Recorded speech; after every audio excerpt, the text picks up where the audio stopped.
Grand Rising, everyone. Hey, Rose. What's happening? Hey, good.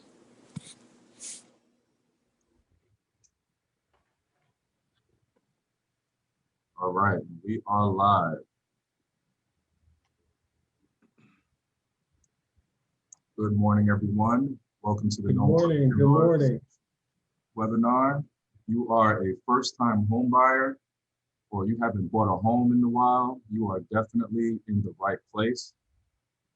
You are looking at 4 very highly educated and really dedicated people that are passionate about teaching you and getting you to the goal of homeownership. We will begin here in just a moment. Before we begin, please take a moment to, in case anyone's on Zoom or comes on Zoom, mute your microphone so each presenter can speak. We'll have a survey at the end of this so you guys can give us some feedback on how we can present you guys better, or maybe there's some questions that you didn't get answered. You'll all have that moment during our Q&A session. We encourage all kinds of questions. No, there's, the dumb question is the one that you don't ask, so make sure that you ask them during our session, all right? These Zoom meetings are recorded, so please be mindful and respectful of everyone's time should you guys hop on. And we'll also be paying attention to the Facebook chat. So let's get into the team.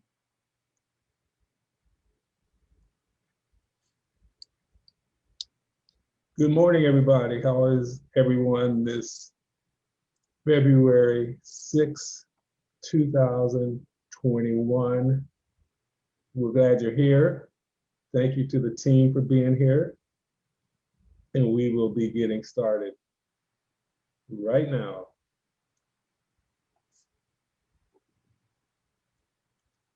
Yes, absolutely. So I'll briefly introduce the team. Every one of the presenters here is going to have their time to introduce themselves. As you can see, we have Gregory Holmes, myself, Jason Cody Barnes, loan originator, and your credit goddess, Rosalora Lewis. Again, guys, this is a great way for you guys to be refreshed on the home buying process. There's so many questions that you guys just don't know, and we are here to answer them. So feel free to type in any of the questions that you may have in the chat box at any time, and we'll definitely make sure that we get them answered. But right now, you're looking at 4 solid rock stars that have the common goal to educate you on the whole home buying process, which will essentially save you time, money, and hassle for when you're ready to start shopping for your home. You'll have a reliable team that you can depend on every step of the way and beyond. And we really mean that. The majority of our success in this business has been built by the referrals of past clients, which is what we wish to start building with you guys here today. We want to be a solid team that you can depend on for not only yourself, but your family, your friends, and anyone you may come across for all of their real estate needs. So before we get started, we're going to check out our agenda so you guys know what we're up to today. In just a few minutes, we're going to have Rosalora present her credit presentation. Jason will present his mortgage presentation. Me and Greg will talk about the importance of Realtor. We'll take you guys questions and answers, and then we'll get you guys out of here and provide an opportunity for you guys to set up an appointment with any one of us so that we can help you to your path of home ownership. So without further ado, let's get this whole home buying party started off in the order of which you should start buying, which is credit. So get your notepads, your pencils, your screenshot fingers ready. Rosalora Lewis, please bless us with your wealth of knowledge. Hey, everybody. Good morning. Thank you Hey, so Rose. much. What's going on, baby? How are you? Good, good. Thanks for being here. Thank you for having me. Hold on, let me get my... I'm going to stop sharing my screen. Man, it's been one action-packed week, man. We all been on it. Let me know if you guys can see my screen. And if you guys hear my dog barking, forgive him. That's okay. That's okay. That means you're human. That means that you're. I know. This is live, so dogs can bark. I know. He's going to be a dog in just a minute. Okay. All right, everyone. Thank you so much for having me. My name is Rosalore Lewis, also known as the Credit Goddess. I'm a board certified credit strategist, I'm not a 789. It kind of went up a little bit, but let's just say 789 credit score holder. I'm the CEO of Budget Credit 360 since 2012.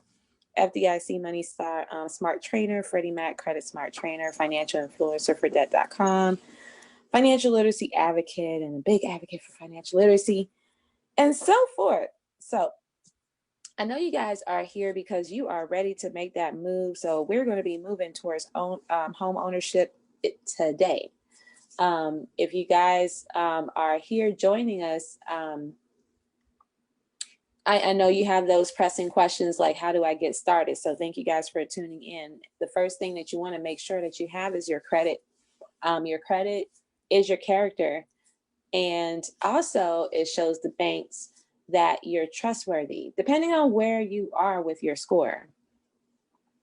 Now with the home buying process, this is pretty much the flow chart. If you want to buy a home, you got to make sure that you're credit qualified. And then you want to reach out to a realtor, and a realtor is going to send you over to a mortgage broker to get you pre-approved. And that pre-approval will give them a budget to go around, drive around with you to look for your home. And then you're going to be selecting your property. And then you're going to qualify for a mortgage, inspection, insurance is going to be done, appraisal, title company, underwriting, and then a walkthrough, and then closing. So that's pretty much the flow, which the realtor and mortgage broker will be breaking down to you guys. Now, with me, we want to make sure, does your score make the grade? And here's a chart, which pretty much gives you the credit score rating. If you have an 850 to 760, is excellent. A++, 759 to 700 is very good. That's an A. 699 to 660 is good. That's a B. 659 to 620 is fair. That's a C. 619 to 580 is poor. D. And anything below 579 is poor. You don't want that F. So what we need to do is trying to get those scores up. So if you are anywhere under a 660, you definitely need to reach out to me. We want to make sure that you get the best interest rate. Interest rate is at its lowest. They're pretty much giving away money for free, almost. So you definitely want to get your credit score up so that way you can get the best interest rate, the best terms. And I'll be breaking that in the later slide. Now, how your scores are calculated, a lot of people just focus on the number, but you have to also understand is more about the content that's reporting on your credit. It's just like going to school. If you've never turned in your homework assignment or never turned in your class assignment, never taken your grade or like any tests, midterms, final exams, if you've never taken any of that, if you've never even gone to school, do you have a GPA? So this is someone with no credit. If you've never played the credit game, then you have no credit. Now, if you have, and life happened, you start getting those negative reportings, those derogatory marks on your credit report, and then you may have some, few positives on there that you can only maintain, but the other ones you kind of let go. Life happens. This is where you may fall into the fair or the poor. So in order for you to rise up to a good, excellent, and so forth, it takes time. Of course, it takes time, and it takes good maintenance, good management with your money, and so forth. So these are the categories that pretty much make up your score. So it's more than just a score. So I'm going to break that down to you.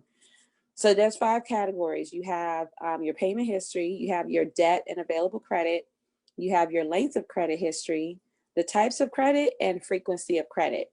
The top two categories that make up your score is the payment history and the debt and available credit.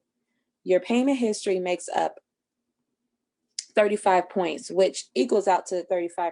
Now, you're probably asking me, like, how do you know that's 193 points? Well, the highest credit score is an 850. The lowest credit score is a 300.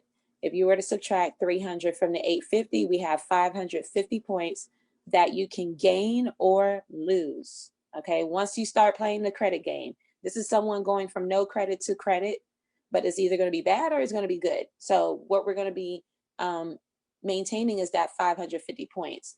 So this is what I'm pulling those numbers from. So 35% of 550 gives you 193. If you do the math, 193 points. Now in this category, what falls under this is the on-time payments, late payments, collections, medical bills, repossessions, bankruptcies, foreclosures. You know, that is what falls under this. So you want to make sure that you have 100% on-time payments so that way you can maximize this category, which is 193 points. The second largest is available credit and your debts, which is your balance on your credit cards. If you don't have a credit card, there's nothing that's going to be scored there. So you may go to a mortgage broker and they'll tell you, well, you need to open up a card or something so that way you can get scored and we can increase your credit score. Or they may tell you, bring down your balance. If you bring down your balance, then you can maximize this category. So the less balance that you have on your credit cards, the more points that you would gain. It's that simple. This category, you control that. And that's mainly based on what available balance or what available credit that you have. So do understand, credit cards are not meant for you to max out. Again, you're being scored. Max out on your credit card, you're affecting this category, which, you know, you can lose 165 points in total. So bringing down your balance would be that. So 30% makes up. So if we were to add both 35 and 30%, those two make up 65% of your score. That's more than half. Okay, so be sure that you make your payments on time. And if there's any payments that you feel that, or any of your accounts that you feel that you're not going to be able to make, please make a contact or please connect with your credit card company and let them know that you're running into hardship. They do have programs for you to make sure that you pay your bills on time and that it doesn't affect your credit. And then also, they may just defer the payment for you. But if you don't make that call, they won't know. Okay, it is, you know, we have to do better when it comes to communication. A lot of times we tend to do what we do in our personal life into our business life.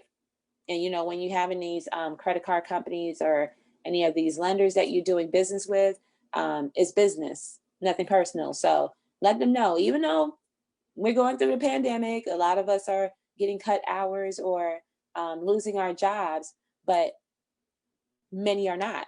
So let them know how you're being affected so that way they can work with you. So that makes up 30%. Now, what makes up the 15%? This is a medium impact.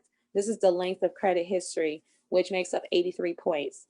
83 points, this is gradual. You don't get all of the 83 points to actually maximize this category. You would need to have a good nine years of history to maximize this. So the longer your accounts, the longer your relationships, the better. Usually a lot of people will have student loans on their credit report. You may find those people in the 700s, you know, by the time they made it to 30 years old, because, you know, everyone go to college right after high school. So those are one of your oldest accounts, those student loans. I get a lot of people that say, Rose, I want these student loans off my credit because it's just an eyesore. It's too many. I think that's affecting my credit. No, your student loans are not affecting your credit. As long as they are not late and as long as they're not in default, you know, missing 9 consecutive payments on your student loans is what sends them into default. So make sure that you keep those, make sure you keep the accounts active. If you're not able to make those payments, this is where the phone call comes in. Set it and put in deferment, put in forbearance, whichever one that you qualify for. But make sure that you keep those accounts in good standing, because one late payment, that would be 9. If say, for instance, you have 10 separate student loans, that would be 9 or 10 hits on each of those accounts. You cannot afford those 10 hits, okay? I know I get this too. Why do I have so many student loans? Well, when you went to college, every time you pulled a loan each semester, it counts as one loan. So if you completed a 4-year college and you have a subsidized, unsubsidized, that's pretty much 2 loans per semester. So we're counting 4 times 4, that's about 8. 8 student loans you may, 8 student loan accounts that you may find on your credit average.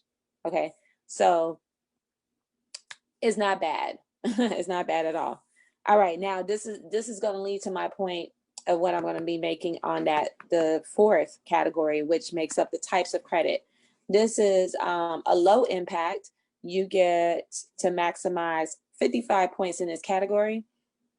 Now, in order for you to maximize this, you need about 21 accounts to maximize. So each account or each trade line, I would call it.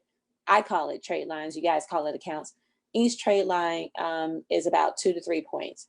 So to maximize this, you need about 21 accounts. You may say, oh my gosh, I gotta have 21 accounts. Yes, it could be open or closed. And it can also be any of those collection accounts. Those are also counted as trade lines. Believe it or not, if I was to remove an account, you can lose some points just because that was removed. Even though it was a negative account, it was still an account that was reporting. So you may find, if you go through credit repair and you get things off your credit, you may find a decline on your credit score. Yes, that happens, but it's important that you replace it with a positive. A lot of times people think that credit repair means remove everything off my credit and I'll have a 700 credit score. But if there's nothing on your credit, there's nothing to score. So you have a 0 credit score. Or if you taken everything off your credit and you did not replace it with a positive, you would still find yourself at a very low credit score because there's no positive to boost it up. So it's important that you replace it with positive accounts. Credit repair does not mean that you will get an increase in score if you're not doing your part, which is building relationships and maintaining it with a positive note, on a positive note, okay? Next is your frequency of new credit.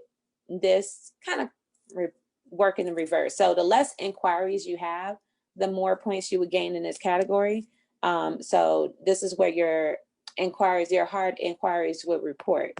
And also the new accounts too. Like if you have a new account, it will reflect in that category. So the older those accounts are, the more points you would gain. The less inquiries you have, the more points you gain as well. So that's kind of confusing, but yes. So let me give you a whole full 850. So 850 credit score, a perfect 850 credit score is 100% on-time payment, 2% utilization on credit cards across the board, about 9+ years of history, 21+ accounts, and no inquiries. That's a perfect 850 credit score. Now, many of you may say, oh man, I don't know if I can hit that. Well, it's fine, you know, because if you have a 720 credit score, they pretty much treat you the same as someone that has an 850. Now, someone with a 720 credit score is about the same. It's just that they don't have the full 21 accounts and they haven't made it to 9 years of history and they have no inquiries, but they have a good 3 to 5 years. They have 5 to 7 accounts and no collections, no derogatories, just 100% on-time payment. That's someone with a 720 credit score. So you can maintain that. And now if you had an 850, that's just bragging rights, just to let you know. So don't stress yourself trying to hit the 800, 850. That takes time. That takes hard work. So just keep in mind, just hit the 720 and you're good. All right. What hurts your credit? These are the top 5 factors that hurt your credit. We have the foreclosure, If you are at, if your score is bad, you can lose a good 85 to 105 points. If your credit is good, you can lose 140 and 160 points. You ever hear where they say the higher you are, the harder you fall? Yeah. So the higher your points, or the higher your credit score, and you get a negative, the harder you fall in the credit, in your credit scores. So now you got the debt settlement. You can lose about 45 to 65 points if your credit is bad, 140 to 160 points if your credit is good. Missed credit card payments, you can lose 60 to 80 points if your credit is bad, 90 to 110 points if your credit is good. Maxing out your credit card, you can lose 10 to 30 points if your credit is bad, 25 to 45 points if your credit is good. And bankruptcy, you can lose 85 to 105 points if your credit is bad, 140 to 160 points if your credit is good. So these are the factors. So make sure that you avoid these at all costs.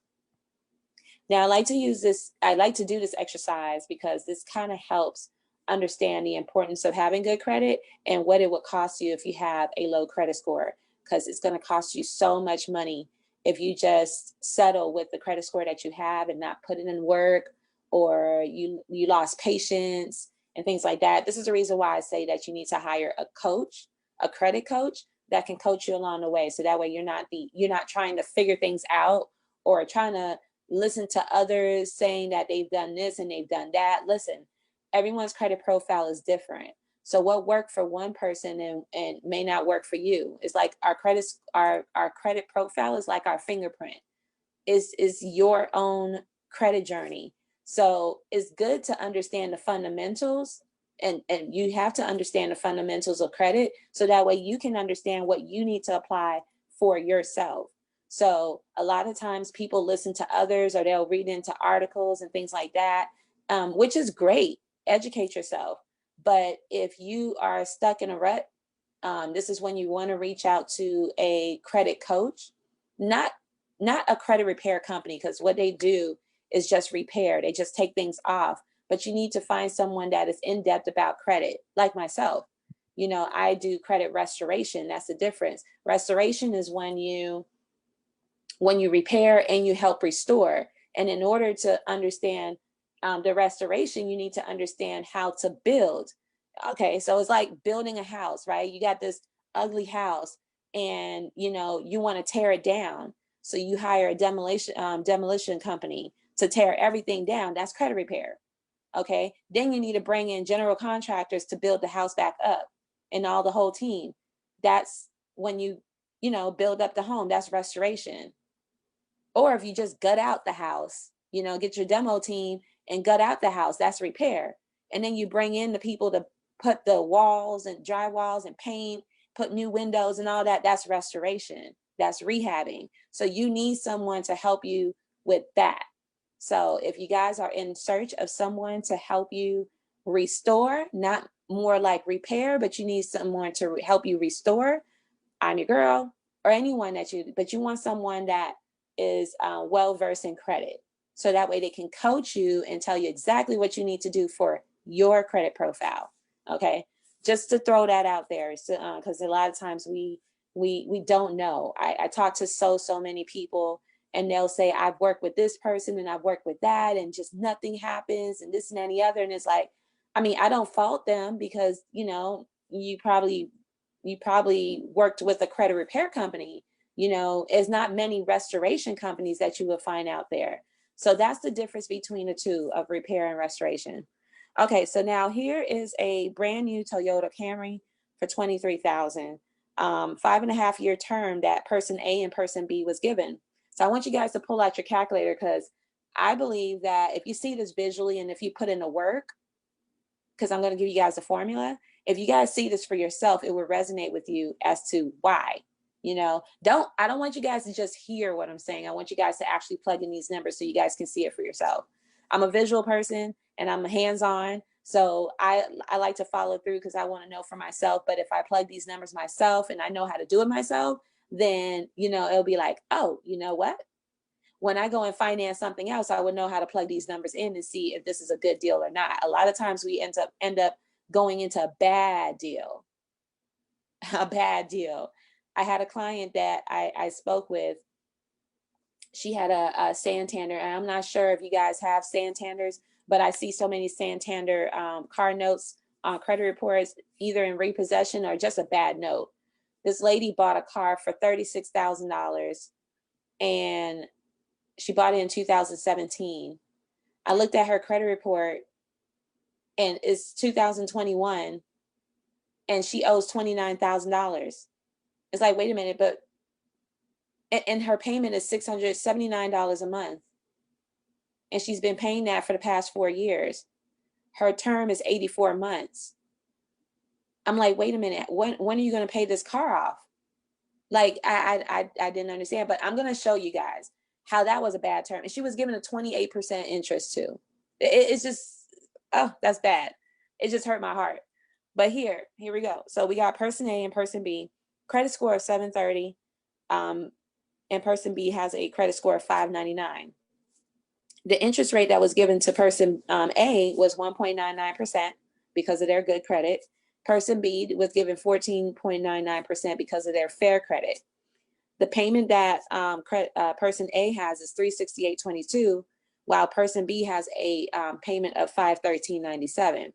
Now we're going to calculate what they're paying overall in interest and how much is going towards a principal balance every single month. I'm sure you guys probably taking a look at your payment schedule and see, why my balance is not going anywhere and things like that. I'm gonna show you guys. So the formula is purchase price, and you multiply that by the interest rate, which would give you the APR. Then you're gonna take the APR and you're gonna divide it into 12, which is going to give you the monthly interest. Then we're gonna take the monthly interest and we're gonna subtract that from the monthly payment, and it's gonna equal out to the payment that's going to go towards the principal balance. So that's the formula. Okay. So let's pull out the calculator. I'll pull out mine, just to be quick, because I don't want to take up too much of you guys' time with this. So I'm going to pull my calculator out. 1 second. Rose, take your time. This is valuable. I know. Okay. I will. Okay, hold on. Okay, so let's go. So let's pull out our calculators. So we're going to take the $23,000. We're going to do person A. So we're going to take the $23,000. We're going to multiply that by 1.99%. So 23,000 times 1.99%. What do you have?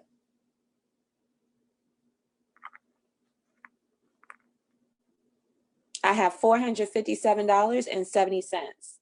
Okay, so that is the APR for the year. So we're going to divide that into 12 because we want to know what she is paying for the month.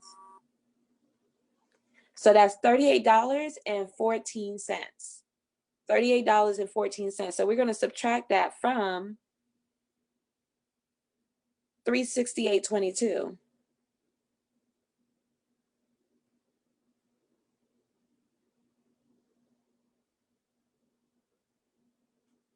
And I have $330.08. So $38.14 is going to the bank for borrowing this money. You're paying interest for borrowing this money. So $38.14 is going to the bank from that $368 payment. And then $330 that's left is going to go towards the principal balance. So next month, person A is going to be paying 1.99% on the remaining principal balance of $22,669.92. Okay, so you're being charged interest on the remaining principal balance every single month. So let's do person B. Person B, 23,000, and we're going to multiply that by 14.99%. 14.99%. I have $3,447.70. That's the APR for the year. We're going to divide that into 12. Okay, into 12 is $287.30. $287.30. Okay, so we're going to subtract $287.30 from 519.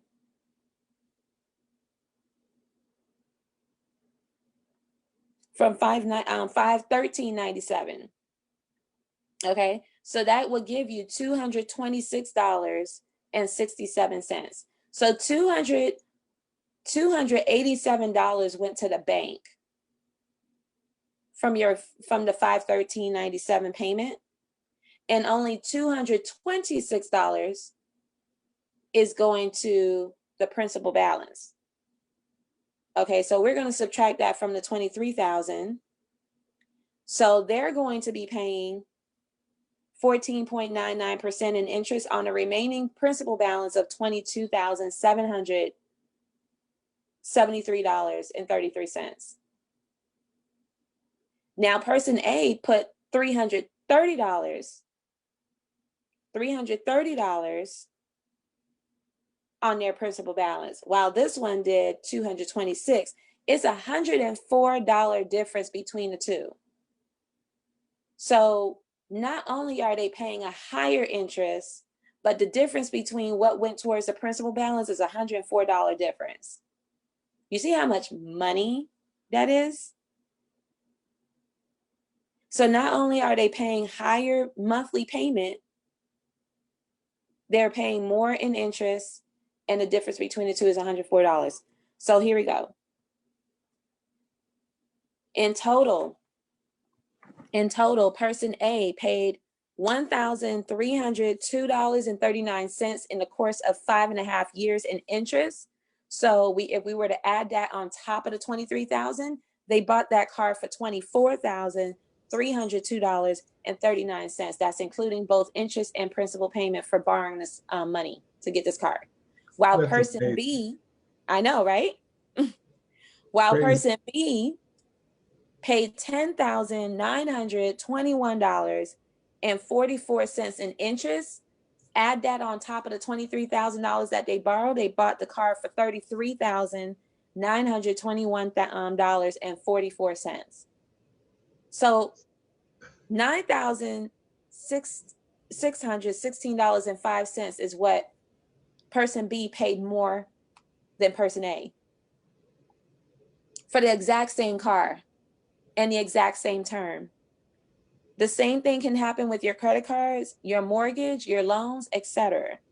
So cleaning up your credit will lower your bills and can save you hundreds of thousands of dollars. So when people say, I cannot afford credit repair, I understand why. Because if you're currently financing, this is where majority of your payments are going towards, paying those interests. I know Wow. why. That's Mhm. crazy. That's so crazy because people are so excited about being approved for a note like this. Yeah. Yeah. Listen, when I was talking, the lady that I was telling you that bought that car, I forgot what, I think she said she got it from Kia. Before I even broke it down to her what she's going to be actually paying overall, she was so excited that I got this car in 2017 and I didn't put any money down. I used my grandmother's credit because her credit was good, my credit was bad, and I was able to get the car with no money down. Listen, no money down doesn't mean anything to me. The question I want to ask is, what's your interest rate? Because then that would determine how much you're going to be paying for that car overall. So when someone say I didn't put no money down, it doesn't mean anything. It doesn't mean that you had good credit. No. I want to know what your monthly payment is. I want to know what that interest is, because that is what's going to determine if you had good credit or not. And if you got a good loan. So when she told me she bought the car for 36,000, I think she said 33 or 36,000, and I looked at her credit report, and it's showing that she still owes. No, it's showing that she listen. It's showing that she owes 26,000, and it shows her highest credit was 29,000. But I was like, wait, but you say you bought the car for 30 something thousand, so here is showing that they lended you 29,000. And 4 years later, you still owe 26. So she was asking me, should she pay it off? And I'm like, and I added up her payments since 4 years ago. So since 4 years ago, she's already paid $24,000 into that car, and she has $26,000 left. That's hurting. That's killing. And it's only 3.5 years in. She got another 3.5 years more, because her term was 84 months. So I think in total she'll end up buying that car for like 50-something thousand, almost $60,000. That's crazy. And she was excited that she put no money down. But when I broke it down to her, oh my gosh, everything changed. But she was asking, can she refinance? But listen, you guys, when you are financing and you signed up with and you got the loan with bad credit, you want to refinance as soon as possible, as soon as you can, as soon as your score goes up. You want to see if you can get it refinanced, even with your bank, your credit union. If you have a credit union, it's better to refinance with them. They give you the lowest interest rate because they're not for profit, so their interests are always lower than the major banks. But you want to refinance as much as possible, because I just showed you how your monthly payments on how much goes towards the principal balance, and you already know driving off the lot, your car depreciates. So it's not going to be the same. It's not going to be the same price as you drove off the lot. I think it's 30% less when you drive off the lot. So you're already in deficit already. And if you're making monthly payments with these high interest rates, and you only a small portion is going towards the principal balance, when you're looking to refinance, you're going to be upside down. So if you have $15,000 left, and 6 months went down the line, and you only have like a principal balance of $14,500, but the Kelly Blue Book price is showing that that is worth $12,000, you're going to have to put that money down to make up, because the bank is only going to give you a $12,000 loan because that's what it's worth. So if you owe $14,500, you may have to come out. No, not may. You will have to come up with $2,500 to refinance, because you got to make up the difference. The bank is not going to give you what you owe from the other bank. They're going to give you the Kelly Blue Book price. So you have to understand, refinancing, you got to do it right away. And the salesman is not going to tell you that. They just try to make a sale. But this is the reason why you want to educate yourself on this. Hire me before you try to finance anything. I will let you know where you are. We can even look at the auto calculator, or the home calculator, home mortgage calculator. We need to figure all that out before you decide to go and finance anything. You need to know where your credit score is, because we're throwing so much money away for not knowing. All right. So here we go with a 30-year fixed rate with a principal loan amount of $200,000. We have 3 borrowers. We have someone above 720 credit score, 620 to 719, and below a 620. The APR, which the APR is different now. And Cody would tell you what the lowest interest rate is so far, but traditionally you will find that the interest rate will be a 3.5 up to 6. So if you had a 720 credit score and above, you will be given a 3.5 interest rate. And your monthly payment for that mortgage will be $898. So in total, you paid $123,312 for borrowing that $200,000 loan. So in total, you would buy that house in 30 years, $323,312. Anyone between 620, 719, given a 4.5 interest rate, your monthly mortgage payment would be $1,013. So in total interest, $164,813. Add that on top of the $200,000, you know the number. Then you have anyone below a 620, 6% interest. Your monthly mortgage payment is $1,199. In total interest, $231,676. Add that on top of the $200,000. You already know the number. So when people go to the realtor or even a mortgage broker, Cody, and they'll say, well, I want to get a house and I don't want my monthly payment to be, I don't want my monthly mortgage to be over 1,200. Well, I mean, we can work those numbers out, but how's your credit? Because the credit is going to determine what your interest rate is going to be. And that interest rate, along with the money that you're paying back for what you're borrowing, is going to determine that. So we can't, it's not a cookie cutter and say, oh, here, it's not like rent. Let's just say when you want to rent, you can tell your realtor, hey, I don't want to pay more than this on rent. But you cannot say that, you cannot ask for that same request when it comes to mortgage, because there's so much other things that adds on top of the principal balance that you're paying. Now, these are the amounts of the monthly payment based on the principal, but you got to also add the tax, insurance, and PMI if you get the FHA loan. So there's so much more that adds on top of that. So you can't really say, I want a mortgage to be no more than, you got to really sit down with a mortgage broker to actually work those numbers out. But we can't say, yeah, we can work that out for you. And most importantly, you got to work on your credit so that way you can get it. You can have a higher chance of getting a mortgage at that rate. It's about the credit score. So you can get the best rate and the best term. Mortgage broker is not going to be able to tell you off the bat, this is what your mortgage is going to be. It's not rent. Yeah. Okay. I'm just saying that. I'm speaking for you guys because I already know. Because sometimes they bypass the credit and they just want to go straight to the mortgage broker and say, hey, see what you can do for me. No, no, it's best to be in position. Get in position. It's almost like you go into a job and you want to get this $150,000 salary job, and you didn't even fix up your resume, but you want to sit in front of this employer and say, see what you can do for me. See how I can get this job. No, your resume got to look up to par so they can get you, so they can approve you for this job, so they can hire you for this job. It's like you just like, oh, bump my resume.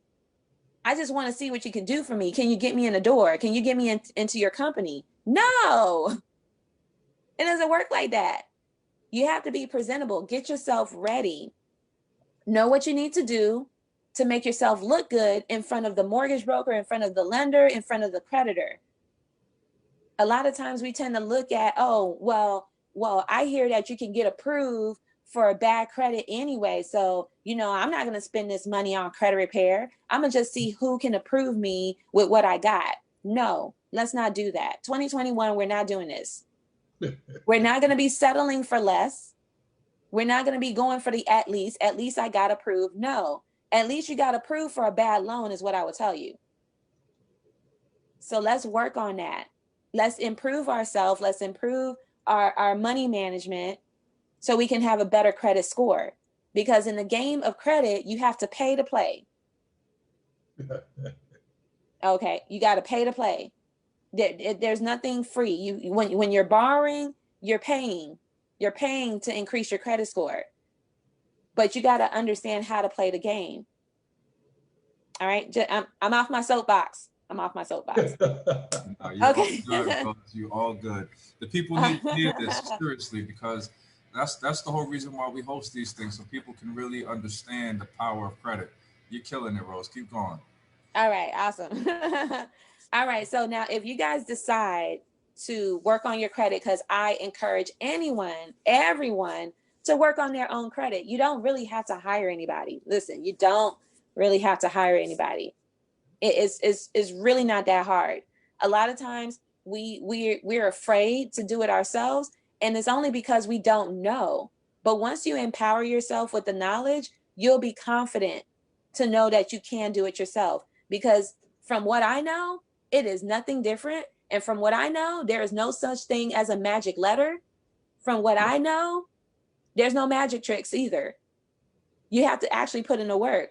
So you're either going to put in the work, put in the time and work, or you're going to hire someone. But you got to pay for the service. So either way, you're going to spend time or you're going to spend money. Either way, you're spending something. So if you're going to do it yourself, which I do encourage you, I do have a DIY with a side of coaching. So if you prefer to do it yourself because you feel that, or we get clients that be afraid to give their personal information away. I get that. I have a service for you. You can do it yourself. I can coach you on the side. You can send out your own letters and I'll coach you on the side. I'll give you guidance, put on that training wheel, and I'll walk you through the whole process. Ask questions, because if you're not asking questions, then you're not understanding what you're doing.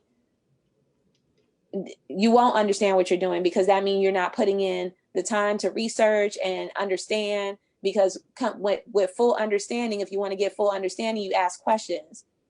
A lot of times we tend to, approach a professional like we know everything. No, we don't know everything. I don't know everything. I know a lot, but I don't know everything. So I'm forever a student. I'm forever a student.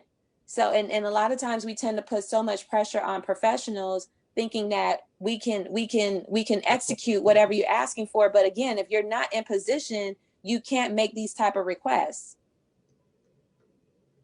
or you can't set these type of expectations. You got to put in the work. And as a consumer, as a savvy consumer, you need to know what you're buying into too.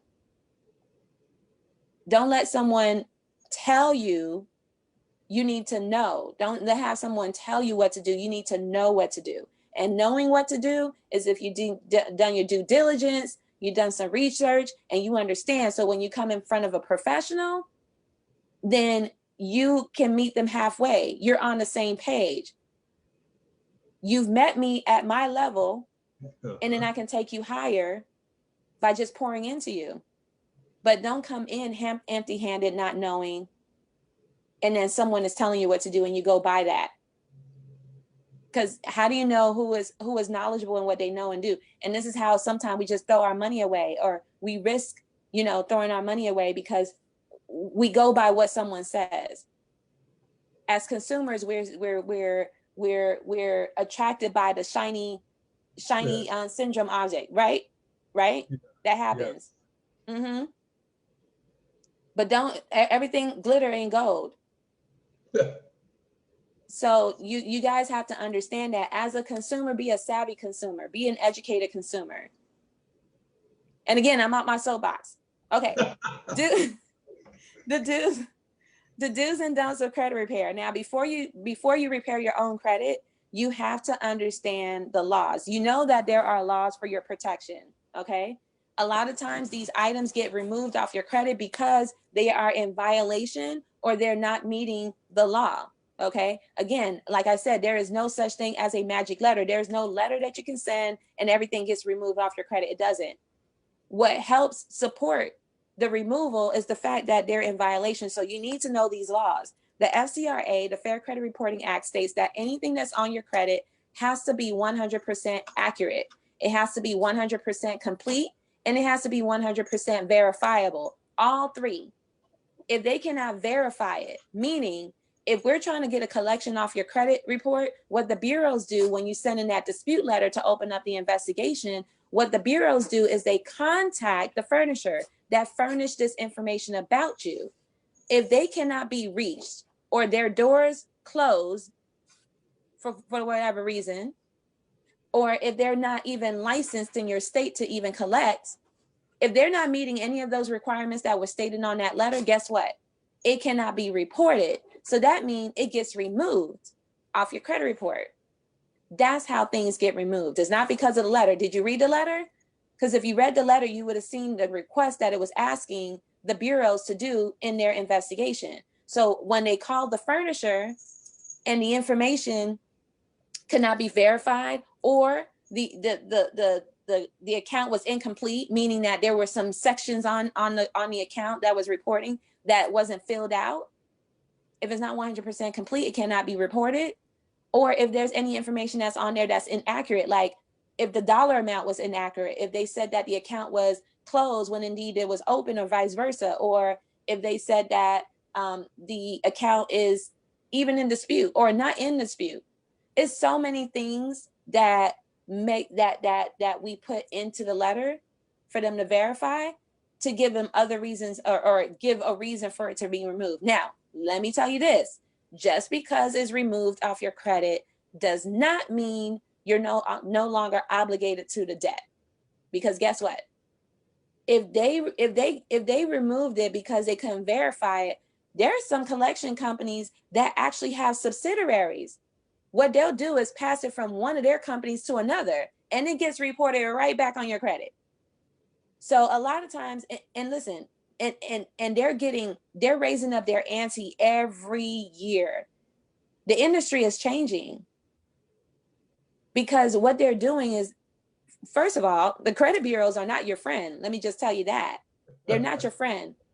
They actually make money off of you having bad credit. They sell your information to subprime lenders or to creditors because creditors need new consumers. They need you to buy their loan products. They need you to sign up for their credit cards because they make money on the interest.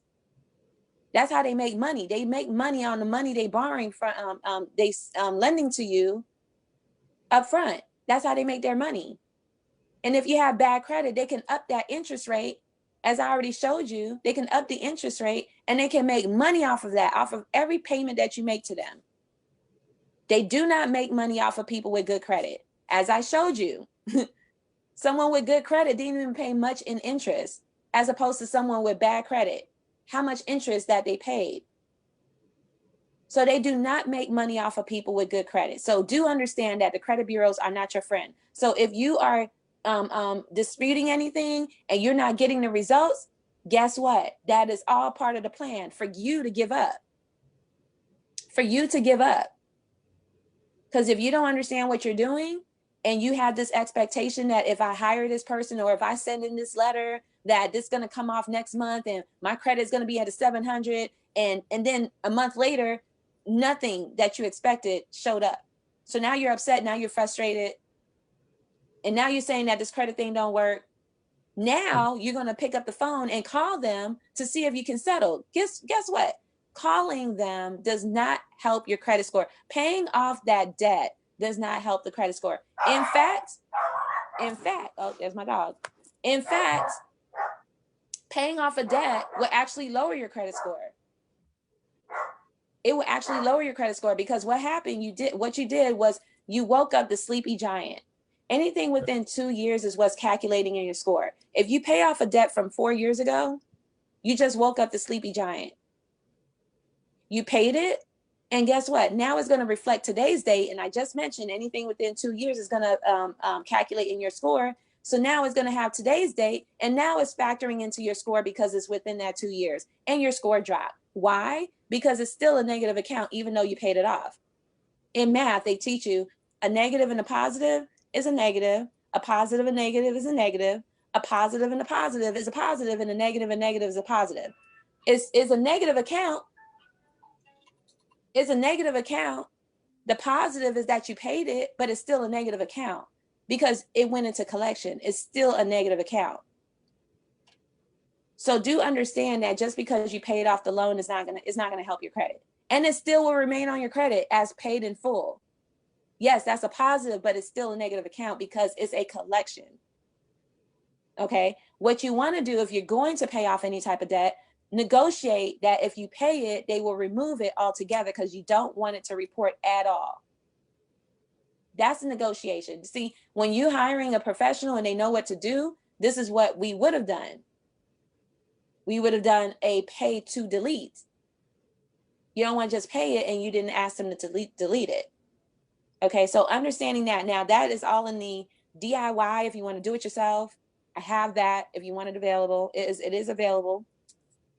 So do understand these laws. And then you got the FDCPA, understanding the Fair Debt Collection Practice Act. Majority of the time, they're in violation. Did you know that when you send in the dispute and you open up an investigation, if the comment is not placed on that account, stating that the consumer is in dispute with this account, if they didn't put that on there, you know that's a violation. You can actually win up to $1,000 for that violation in itself. You can actually get paid while repairing your own credit. Yeah, you can sue them for defamation of character. You can sue them for that violation. A lot of times we just try to get things deleted, but if you with a credit repair company that also is tied with a consumer attorney, we know that there's so much more than just a deletion. But in order for us to work on that together, even to even get that, getting them sued and making money, you have to put in the work. It's not a hands-off situation. You have to put in the work because this is your credit, not mine. You understand your credit more than I do because you had these relationships. It's like I'm a mediator, so you have to tell me everything. It's not like, hey, I just want to get these things deleted. Okay, well, tell me more about this. What happened? It's almost like you want me to get in the middle of your relationship between you and your ex. And you want me to tell your ex to forgive you for cheating. I need to know everything. Why you cheated. I didn't know what she did. I didn't know how this happened. Why this happened. I need to know the who, what, where, when, and why. So it's very important that you mention all of that. It's not just, hey, can you ask the creditor to forgive me for being late? Can you ask the creditor to get this off my credit report? That's what it sounds like to me. It's like, no, I can't make that guarantee. So just letting you know that. And I'm just being compliant with the CROA. I have to be compliant. So I don't make guarantees because then that will put me out of compliance. I'm not going to do that. I don't want to wear the orange suit for you. I'm not. So now the do's, if you're going to do your own credit, dispute any negative or inaccurate items, establish different types of credit, revolving and installments. This is very important because when I give you an assignment to do as far as like rebuilding, please do it, to the T. A lot of times I get clients that say, well, my cousin had applied for this and I went on to apply. And I'm like, no, when you hire me, let go all of that, we're starting from scratch. I'm giving you a blueprint. Follow it because I'm trying to put you in a better position. All right. Keep balances below 30% and know your limits. Only use customized dispute letters sent by certified mail and understand that time is of the essence. Okay. Now, today I am offering a $1 credit consultation. You get to pull your credit report and you'll get an analysis from me. All 3 bureaus with credit score. So there's no hard pull, is a soft pull, which doesn't affect your credit score. So if any of you guys are interested in a full detailed analysis, so that way you can have a blueprint on what to do with your credit and how to improve your credit score, definitely reach out to me. It is good for today. So I take on action takers. I love action takers. So please take action into what we are offering or what I am offering this dollar, because I usually charge $99 for this. So definitely take action today and you'll get that analysis for $1.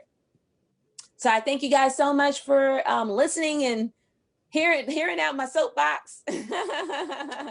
But if you guys want to leave me a review, if you learned a lot today, please leave your review by texting Goddess to 480-360-4303 and leave a review for me.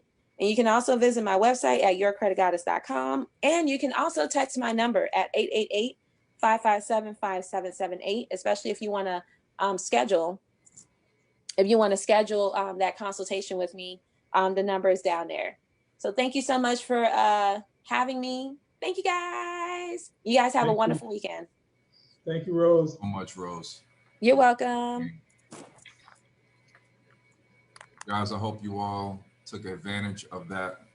I feel like that's one of the most important segments of this webinar that we do for you guys, because the power of credit is so important. You guys can't even come see us or even start, at least a smart realtor wouldn't even start shopping with you until you've handled your credit and gotten qualified, so we know exactly what you are qualified for.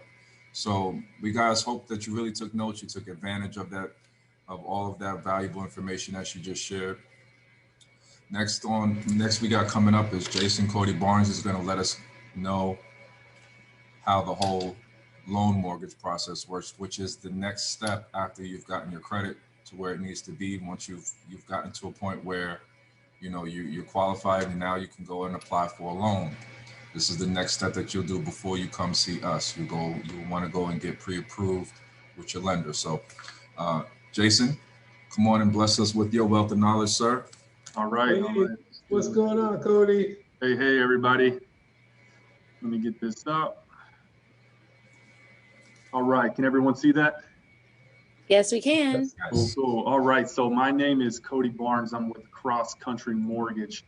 I've been in the mortgage business. This year will be 11 years. So I've been doing it for quite a while now.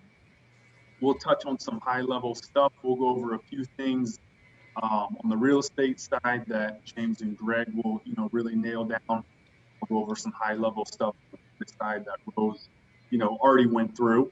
And then we'll go over some other things like income, assets. So go ahead and jump into that.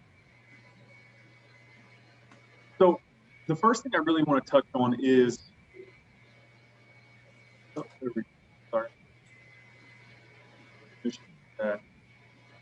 rent versus buy. A lot of people come to me and they ask me, I'm renting for this amount, should I buy?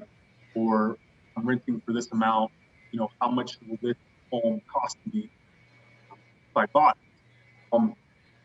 The mortgage world is crazy right now with these low interest rates.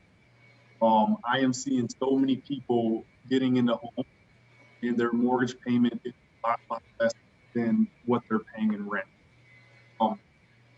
So, I mean, what's the benefit of that to you as a buyer versus you just, renting? The benefit of going to the hassle and getting this home. And first thing I do is think about this. Why is a landlord going to rent you that property? There's only one reason, because you're going to pay them enough to pay their mortgage and pay them a little bit of a profit. So right off the bat, a landlord's not going to rent you a home or an apartment that is going to pay less than what they're paying on a mortgage. So what you're doing is already paying off that landlord's mortgage. Money going towards them every month to pay off their mortgage. Now, why would you do that when you could put it towards your own mortgage? Every time you make that monthly payment, you're paying a little bit of interest to the bank, but you're also paying down that principal. So every month, it starts off slow, a couple $100 every month, and then it gradually builds and builds and builds. And, after a few years, you've got what we call equity in the home, which is the value of the home minus what you owe on it. So it's in essence, a forced savings plan is what we like to call it. Every month you're making a payment. You have to make your mortgage payment. You can't skip it like you could if you, just had a savings plan. I'm going to put $1,000 in the savings account every month. You might have a tight month and decide, we're going to go out to eat versus putting all that money in the savings account. With a mortgage, you can't do that. The money goes in, it's going to get paid. And every time you do that, you're building up that equity. You're building up a little bank account within your home. So with home prices going up the way they are as well, and rates as low as they are right now, people are drastically building up their equity in their homes. I'm refinancing people just that we loaned, a year or two ago, like Rose talked about. They're taking advantage of these lower rates, and the values in homes I'm seeing versus what they bought it for just a year ago is crazy. Rates, prices are just steadily going up, and James and Greg can talk to you guys about that. The pride of ownership, that's just a mental thing. We can see here our girls coloring all over the walls. That's your home. You can do whatever you want to it. Your landlord's not going to like it when they come over one day and you are painting or coloring all over the walls that they own. But when it's your house, you can do whatever you want. You can paint the walls, paint the house, put flowers outside. It's your home. It's your pride of ownership. Do whatever you want with it. No one can tell you what to do, because once that deed on the home is yours, it's yours. That's your asset. So let's go through here and touch on what it takes to get a loan. Rose went over some credit stuff. We'll go over some income, debt to income ratios, and we'll also talk about cash, which is going to be not just your down payment, but also closing costs, because unfortunately, when you buy a home, there are closing costs, and there are a lot of players involved in the process. So you just have to be aware that there are costs associated with buying a home that are not just the down payment.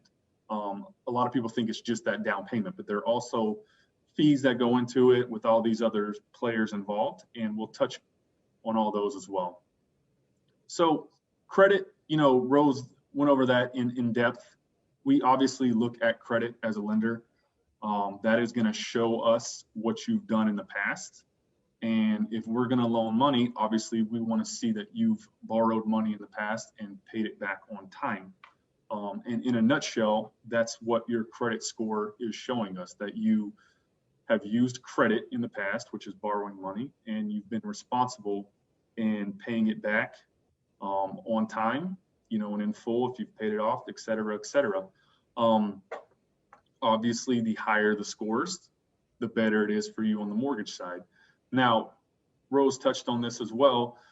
A 760 is really the high mark where we cut off benefit of interest rates. So, if you've got an 805 and you want it to be an 830, you've got nothing to worry about. You will not have any issues as far as credit goes. I talk to people who say, well, it was an 820, a few months ago, but now you're telling me it's a 795. You still have better credit scores than 99% of Americans. And anything over that 760 mark, it really doesn't benefit you. So you've got absolutely nothing to worry about. We can go as low as a 500 credit score, but again, the terms are not going to be as good as someone with a 700 credit score or someone with a 600. And then, as you go higher in score, obviously, the better the terms are going to be. And we're not even talking just rate. We're talking about down payment, stuff like that. PMI, if you have private mortgage insurance, all that gets affected by the credit score. So when you're buying a home, you definitely want to keep those scores up as high as you can. That being said, there are some government plans out there, FHA and VA, that will go down lower. With rates the way they are now, you will have a worse rate, but you will still have a great rate. Someone with poor credit can still get an FHA loan at 3.25%, which just a year or two ago was, lower than anyone else was getting.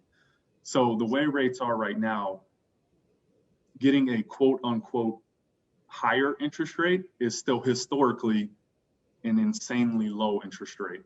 I know I've heard stories from my parents when they were buying, rates were in the teens, 10 to 12 to 15% on a mortgage. So if someone tells you you're going to get a 3.5% interest rate over 30 years, that's nothing to be unhappy about, in my opinion. You're still looking at, some of the greatest interest rates we might ever see in our lifetimes. Real quick, what's some of the lowest rates that you're seeing right now? Lowest rates I've seen on an FHA loan, James. Now, historically, if you're comparing apples to apples, if I look at your scenario, James, and I quote you on an FHA loan and a conventional loan, typically an FHA is going to be lower just because it's a government loan. Now, I locked in a FHA loan Thursday or Friday at 2.375%. And that's on a 30-year loan. If you're looking at a 15-year, you're probably looking at about 2%, maybe 1.99. So the rates are just crazy. Most people, the down payment and credit scores vary. Most people are still in the twos, somewhere in the twos. Thank you. The rates are still awesome. If you're looking at somewhere in the twos for 30 years, you're borrowing money for 30 years. I can't imagine I'm getting lower than that. A couple things to touch on. Rose is going to be your expert in getting dramatic improvements in your score. We can do small things on our end. One of the biggest ones is I'll give you a do and a don't. Do pay down those credit cards, because if you have maxed out credit cards, that's going to give you the quickest bump in your credit scores. We can get that done in, we can rescore your credit in 10 days or so. And if you have a couple maxed out credit cards, that can give you a good bump. What you don't want to do is pay off those collections like Rose spoke about, because I get that question all the time. Hey, I want to get pre-approved. I've got some collections. Should I pay them off? Most definitely not, because as crazy as it sounds, like Rose said, paying off a collection will most likely drop your credit scores. So let the sleeping dog lie as far as collections. Just let them sit there until you talk to a professional. Let Rose tell you, whether you should pay it or get pay for removal. She's your expert there. So keep the credit cards low. Don't touch those collection accounts, because it could actually drop your score when you're getting a mortgage. One thing I recommend, Rose talked about disputing information as well. This says 1 in 5 through our company. I mean, I honestly feel like it's more than 1 in 5 credit reports I pull have issues. And issues, I mean, the consumer, the borrower tells me, that's incorrect. That's a fraudulent account. I have no idea what that even is.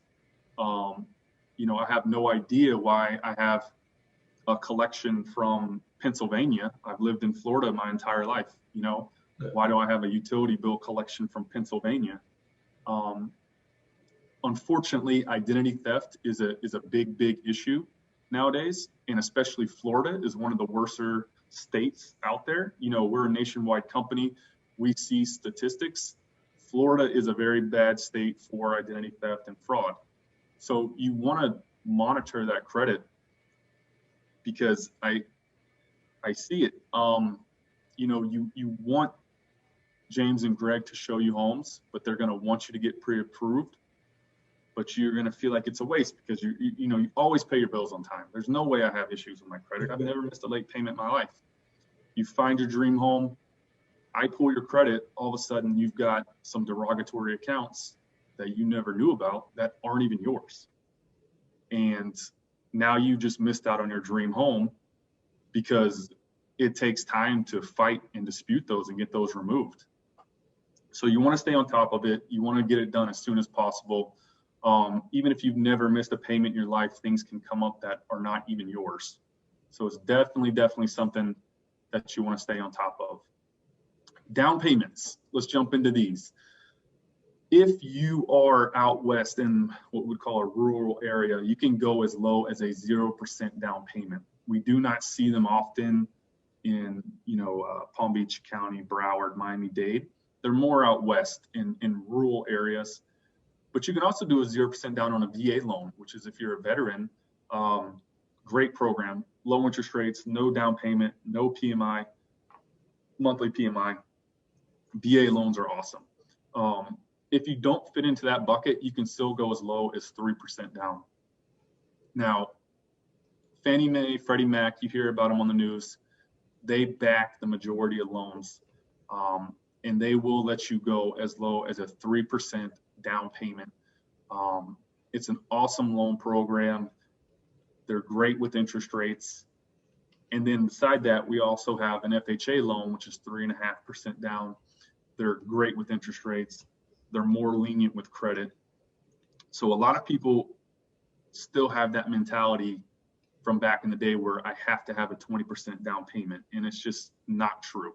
The majority of people, especially now with these low rates, are going with lower down payment loans just because it makes more sense to borrow money at these lower rates.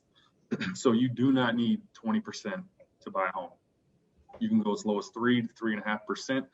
I would say a big majority of my loans are in that 3 to 5% range, because rates are just great right now, and it makes sense to borrow that money at such a low rate versus making that larger down payment when they could have borrowed it and put that money somewhere else.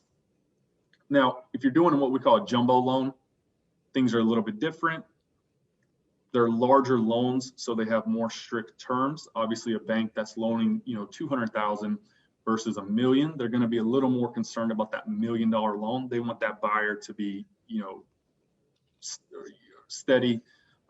There's stricter down payment income requirements, but those are just a completely different animal, and we can go in those, in detail if that's what you're looking at. Closing costs, 2 to 5% is a rough ballpark. I don't always like doing that because it really depends on taxes, insurance, what county you're even buying in. I always put together specific estimates for people because there's a lot of factors that go into it. But if you just want to use a rough number for the closing costs, 2 to 5% of the purchase price, is a good estimate. You just have to remember that when buying a home, you've got the down payment plus the closing costs. Here's a list of a few. There's a lot of players when buying a home. Like I said earlier, you've got a lender, you've got a title company who's going to do the title searches. You're going to have to pay for homeowners insurance and appraisal, so you're going to have to pay an appraiser. You're going to want to get a home inspection, so you're going to have to pay a home inspector. You'll see down here these property tax stamps. That's the state of Florida getting their piece of the pie. They're going to reach in for any transaction and take some money from you. No way around that, but it is what it is. So these are just a few rough estimates of some closing costs you would be looking at when you go to purchase your home. Now, there are ways to possibly help with that. Lenders can help with some of the costs. Sellers can help with some of the costs. That's a discussion you want to talk to James and Greg about, because in my opinion, sellers right now are not really willing to help with closing costs, but those guys are going to be your experts, as far as negotiating that price and those costs. Income. As a lender, we want to see nice, stable, consistent income. We're going to take a 2-year history, a minimum of 2 years, to look at your work history and what you've earned. Now, we want to see someone who's been on the job for the past 10 years, gets a salary every month, nothing ever changes. That's ideal, but we know that's not the real world. A lot of people think you have to be at a job for 2 years. That's not true. We look at a 2-year history. You do not need to be with the same employer for 2 years. Let me give you an example. Over the past 2 years, our borrower has changed jobs 3 times. We're going to want to know why. Now, if this is an executive and he's gone to 3 different companies because they've paid him more and he's moved up in position, then that looks awesome. You're career oriented, you're growing, you're climbing up the ladder. That looks great. You're getting a nice salary, so you're going to get paid the same amount every month. That's awesome. Now, if you switch between 3 different jobs, and there's really no reason, now it kind of looks a little, what's going on here? Are you moving for good reasons, or are you maybe getting pushed out? Did you maybe miss work a few too many times, so your boss told you to find a new employer? Jumping around doesn't look great unless you've got a specific reason for it. But just because you're not at the same employer for 2 years, that's kind of a moot point. You can be there for 1 month. If you're on a salary, that's perfectly fine. You don't want to change positions or pay while getting your mortgage. I've had clients do that where they decide, moving to this department, I'll earn more in commission. Well, we need a 2-year history of commission. So you just went from a nice salary to a commissioned position. We need a 2-year history on your commission. Now, all of a sudden, in the mortgage world, you make $0 in qualifying income. So that's some stuff that we can go over more in specifics depending upon what you do and how you're paid. But in general, you don't want to change positions or pay structure while getting a mortgage. And if you do, that's something you definitely want to talk to your loan officer about before doing, to see if it will affect your mortgage, because maybe you do have that dream sales position lined up, but you just need to wait 2 weeks until your loan closes. Because after it closes, the house is yours. You're free to do what you want. Don't tell anyone I said that, though.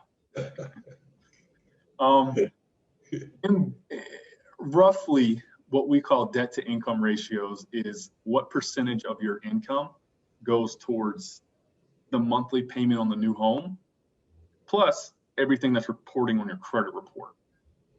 So we're going to look at your credit report, but that's only going to show student loans, auto loans, credit cards. It's not going to show like your phone bill, your utility bills, your insurance. So think about your new home, principal, interest, taxes, and insurance, plus whatever monthly payments for the credit card and the auto loan. You want to keep that roughly 43% of your gross income. So $10,000 a month in gross income, keep that around $4,300, all your expenses. Sometimes you can go up a little higher, sometimes you need to be a little bit lower, but that's a good rough estimate. You know, if you're thinking about what can I afford, you know, you can just look at one of those little Google calculators. It's going to tell you roughly what your payment's going to be, and it'll give you a rough price range if you're, you know, pretty far out in the process, but you just want a general idea. Of course, the lower the debt to income ratios, the better. Like I said, as a lender, we want to see that you have great credit. We also want to see that you utilize a low percentage of your income, just so you have money left over every month in case something unexpected were to happen. That monthly payment we talked about, you've got your principal and interest, which is the money you borrow, taxes and insurance, which is your homeowner's insurance. If you have a homeowners association fee, you want to take that into account. And if you have PMI, which is private mortgage insurance, you want to take that into account. Typically, if you make less than a 20% down payment, you will have PMI in one way or another, whether it's monthly upfront or in the form of a higher rate. There's a lot of different ways that we could structure that depending upon your preference and what makes more sense for you. So what do we do when we want to buy a home? I talk to people and they say, this is my first home. I really have no idea what to do. Greg told me to give you a call. So that's kind of how it works. So this is my company presentation. So we have loan officer up here first. You really want to talk to James and Greg first. Reason being is they are what I call the quarterback of the home buying process. They are going to know a great lender. They're going to know a great home inspector. They're going to know a great title company. They're going to know the, you know, area of homes you want to be in. They're going to know the purchase prices. They're going to know if you want to be in a homeowners association. And if you do, well, you can't be in that neighborhood because you have a boat and you can't park it there. You know, as a lender, I have no idea about that stuff. So they are the guys that you want to talk to first, because they are going to, one, know all the other players in the game, two, know the homes, prices, etc., that the other people don't know, and three, they're going to be with you every step of the process. Now, when you go under contract, you come to me to get the mortgage. James and Greg are still with you because I need an appraisal. Who's going to set it up with the appraiser? Those guys. When the title company has, you know, a question about something, you know, who are they going to call? You know, they're not just going to call a random seller. They're going to call James and Greg and say, hey, you guys know what's going on here. When, you know, you're worried about the roof, you know, most of us don't know a great roofer. James and Greg probably know a great roofer and can just call them on the spot and say, hey, can you come out, you know, tomorrow? I've got an emergency for you. So those guys really will hold your hand through the process. It can be a confusing and overwhelming process. There are so many people involved, lenders, titles, appraisal, home inspector, so many pieces moving around. You really need someone who A, has done it, and B, can do it well. You really don't want, you know, just, hey, I went on Zillow and just click some guy, because that's just some guy paying money. Does he know what he's doing? Your guess is as good as mine. But I know if I'm going to spend $200,000, $300,000, $400,000, I don't want to get referred to someone just because they paid money on Zillow. You know, you want a professional. You want someone who's been doing this a long time, who knows what's going on You know, there will be issues that come up. I guarantee it. You want the guys who have seen it all before. It doesn't phase them. It doesn't shake them. They've seen it. This is what we do. This is who we need to call. So you really want to start with them. Now they're going to refer you over to me, and we're going to assume that, you know, we pre-qualified you. Everything looks great. Go find a house. This is awesome. You're going to go out and look at homes. Then you're going to submit an offer. The market's a little crazy right now. I believe inventory is still pretty low. So when you do find a home, you have to make a move, because there are a lot of other buyers like you who are ready to make a move. So when you delay, you are probably going to miss out. But again, your real estate experts will go through that with you, when to submit, how to submit an offer. And when you get it accepted, you come back to me. And what we're going to do is go through the underwriting and appraisal process. The underwriter is going to review your docs. We're going to order an appraisal to give us a value. We're going to look at the title work to make sure there are no liens on the home that you're unaware of. And, you know, there's going to be some back and forth. The underwriter is guaranteed to ask you for some stuff, additional stuff. But, you know, we'll get through that. We'll make it as smooth and painless as possible. And then we've got the closing day. Once the underwriter signs off and we're getting ready for that day you and the seller agreed on, we're going to go to closing, and the money's going to be there waiting for you. The docs are going to be there. And all you have to do at that point is go in and sign. And once you sign and all that money, excuse me, gets wired, that home's yours. Once you sign that deed, that home's yours, and you can go paint all over the walls like on our other slide. So that is all I've got. This is some information for me. I'm going to hand it over to your quarterbacks, and these guys are going to go through the real estate side. They're going to go through it all with you, so you are ready to roll once you're pre-approved. Appreciate it. And any questions, just let me know. Thank you so much, Cody. Thank you, Cody. The information. Guys, again, great value there. I hope that you guys wrote some of that information down, you know, recorded it, something so that you can revert back to it. If not, you can always catch the replay of this and replay it in case you missed something that was said. So that way you can get the most out of this webinar. So this is our time, guys. We're going to talk about the importance of having a realtor. Let me share my screen here in just a second. All right, let's get this out. Can you see my screen? Yes. Yes. Okay, perfect. All right. So guys, why do we want to use a realtor?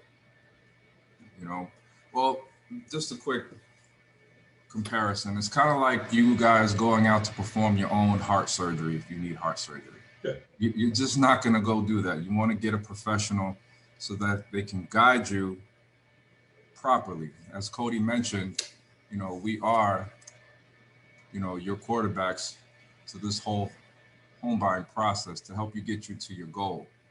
You know, we are trained and tested every 2 years just to stay sharp in this game. Okay. So we make sure that we coordinate all the things that you learned earlier and a whole lot more. Let's take a quick look at some of these things. So as you can see, we help you guys find your home. We help take the stress off of knowing what you don't know, and there's a lot of it. We're in constant communication tosses with those things that Cody mentioned earlier, such as the lender, the appraisal, home inspector, title company, your closing agent, and most importantly, you. Now, with your lender, we make sure that you have all your necessary documents to make sure that your loan gets funded. In addition to that, we also utilize our expertise and our resources to make sure that you guys are getting the best deal. So sometimes, you know, one lender might not approve you because of what, you know, Rose discussed earlier. Everyone's credit profile is different. So what one lender may not approve you for, someone else will. And that's where we come into play, because we have so many other resources that we can help you find other creative financing in case one lender is not able to provide that financing for you. You would just simply get with us, and we'll definitely be able to point you in the right direction. We have a couple of different options for you to get approved. All right. So that's the lender side. We want to make sure that you have all your documents and making sure that you will have the best fit for your credit profile. All right. The next thing is, your appraisal. We make sure that that's getting the value of the home, right? The home inspector. You always want to make sure that you get a home inspection to identify any problems that you won't be able to see once you guys are approved. When we go out to show you the home, there's just things that you're not going to be able to see right there on the spot. So once we define and decide on the home that you love and can see yourself living in, then you definitely want to get a home inspector so they can uncover little things like some plumbing issues, issues with the roof, foundation, whatever the case may be. All right. Now with your title company, this is the part of the process where we make sure there's no liens, there's no open permits. Basically your title is clear to transfer to your name, giving you that ultimate goal of ownership.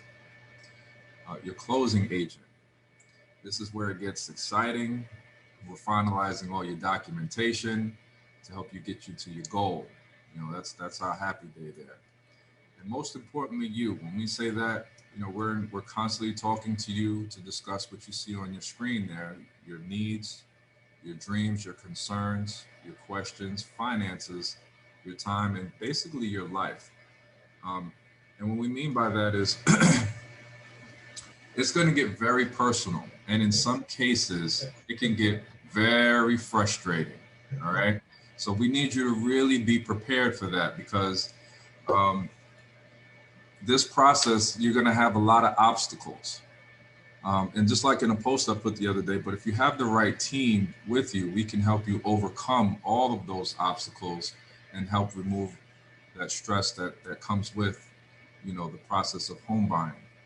All right. So a quick little story, when I was first buying my home, it was nerve-wracking. I had a whole lot of questions and I didn't know what to expect. And to make matters worse, at the time, the realtor was only part-time. So to make a long story short, it was quite a rodeo because I was trying to get a hold of him, couldn't get answers, but eventually we made it to the finish line. So the good news with you guys here today, or for anyone that's watching this replay, is that you're going to be working with full-time realtors. And that's one of the things that I pride myself on, and what sets me apart from a lot of other different realtors. I actually answer my phone. All right.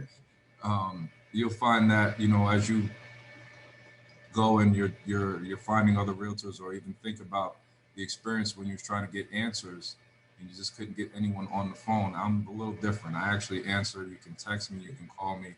And most times, even if I'm busy, I value and I'm passionate about my business that much that I want to make sure that you at least get the answer. And if I don't know it, because I don't know everything, just like Rose said earlier, I don't know it all, but you can bet your bottom dollar I know exactly where I can get that answer. All right.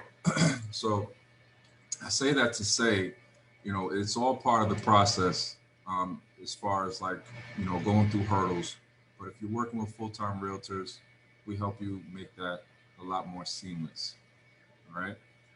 In most cases, you guys are not even aware of all of the coordinating and negotiating that's going on behind the scenes when it comes to finding you guys that perfect home.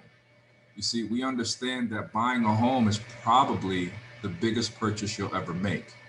We understand there's a lot of questions and things you don't know, which when you're spending that kind of capital, you guys deserve and need clear, solid answers, which is why picking the right realtor is important. I mean, let's face it, we all have different personalities that resonate better with others, right? And then we probably have a family member or a friend that's a realtor. And, we want to make sure that they're happy because, that's your people's, and you want to just be like, all right, I'm a mess with you because I know you. But sometimes that might not always be the best option, you know, because they're probably busy doing whatever it is that they're doing with their life, their other job, or, you know, taking care of family or whatever the case may be. But if you have a full-time realtor, you know, that's not family, you don't want to mess up that relationship with your family member or your buddy or your friend. You know what I mean? So it's probably better to just hire a professional, so that way you keep that relationship that you have with your buddy or friend as part-timing, because you mean serious business. This is your first time and you need answers, you know? So, and that's what we're here for.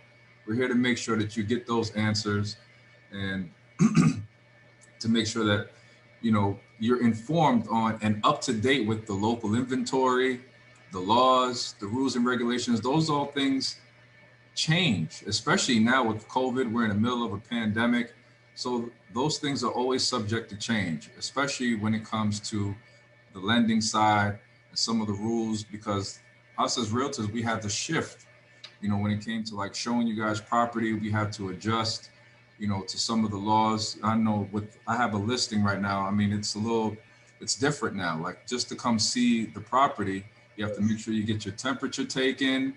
There's, you know, there's a lot of different things that are just changing now, but you know what? It's all good. And that's the whole reason why you want to make sure you're working with someone full time. So that way we can inform you, so you're prepared for all these different wonderful changes that's going on. So, you know, luckily for all of you that's watching or catching a replay, you not only found one realtor, but you found a whole team that's dedicated to helping you. And for those of you that's in another state, I know I've personally helped in the process of helping other families relocate within their state or relocate to another state. If you're a realtor watching this, I love to refer. I have a lot of ads in different states. So if you're a realtor watching this, get with me, because I love to connect with other realtors and give out leads. But getting back to it, you know, we enjoy helping you guys no matter what state you live in. We have an excellent elite network of realtors all across the states and most major cities, and in several other countries for that matter, if you will. So if that's you, please keep watching for the general information. Some states may vary, but generally the process is all the same. So just make sure you contact one of us after the webinar, and we'll get you connected to the right expert that will help you most efficiently based on your needs. All right. So you guys, let me explain this. The top reasons why you guys want to work and use a realtor, no matter what city or no matter what state that you're in, is because of the following.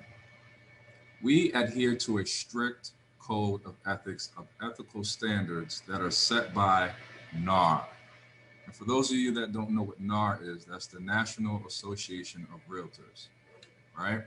We are experts in pricing and strategies based on our access to accurate market data known as the MLS. We are a negotiating powerhouse that keeps the emotions out and negotiations on track through bidding wars and fierce competition to get you the best deal. There's a lot of competition out there, but if you're working with the right people, we make sure that yours gets on top. We are licensed and educated by the state and required to take continuing education courses every 2 years. So it's not something that we just, you know, paid and then we're going to forget about it. We're constantly in tune, especially with our company, Keller Williams. They're a phenomenal tech company that keeps us up to date with all the technologies that's going on. And that's one of the things why I chose Keller Williams, and it provides a great way to network with other realtors. So it pays to use a realtor.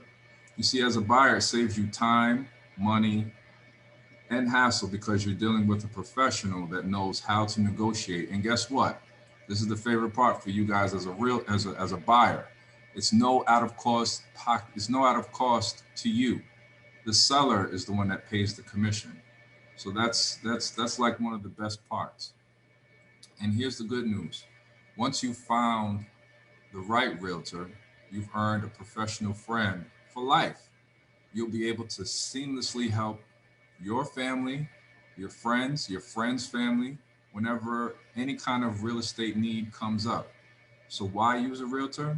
Because we understand it's all about you. And here's a few more seasoned reasons why. Hello, everybody. How you guys doing? James, awesome. Awesome, man. You hit the nail right on the head. And I really appreciate that. Rose, you've probably noticed we changed the format to give Rose more time and Cody more time because this is about sharing. Your realtor, as James said, cares. And it's not always about what we have to offer. We're sharing what Rose has to offer. We're sharing what Cody has to offer. And your realtor has to put that first. What is important to you?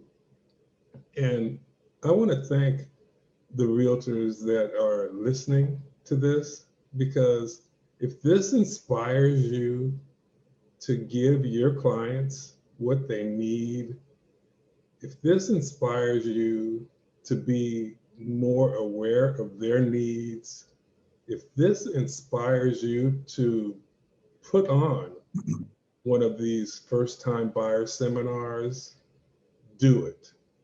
If this inspires you to pick up your phone when your clients call you, thank you for being here. Because like James, like Cody, like Rose said, we don't know everything. Of course, we want you to use us and remember us when it comes time to buy. But there's other realtors out there that care. And we thank those realtors. One in particular, Troy. Troy inspired us to do this. And we thank him.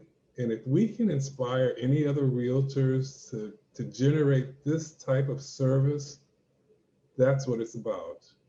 That's what we're here for. It's all about you. It's not about us. It's not about my 36 years experience. It's not about how much I talk about myself. If you notice that the realtors, we don't need a whole lot of time, because you're going to appreciate us in the long run, because half the things we do, you don't even know that we're doing. So we don't have to toot our own horn about that. We care about you, and we're behind the scenes doing this.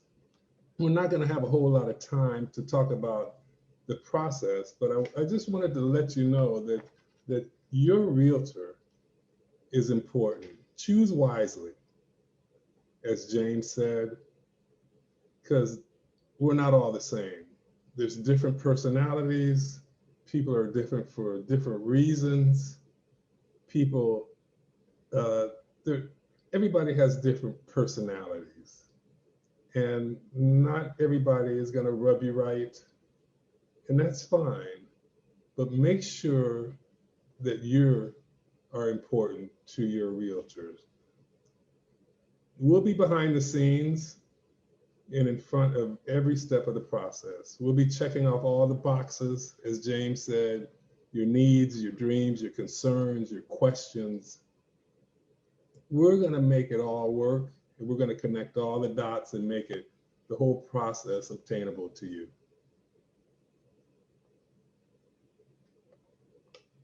James?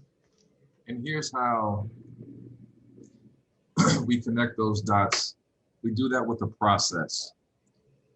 I want you guys to pay attention to the screen here, because we're going to dissect each and every bullet that's on here. First thing is partnering with an agent. Congrats. You found more than an agent. You found a whole dedicated team. And again, for those in another state without one, I highly recommend reaching out to myself or Greg so that we can refer you to the right agent for reasons we outlined in the previous slide.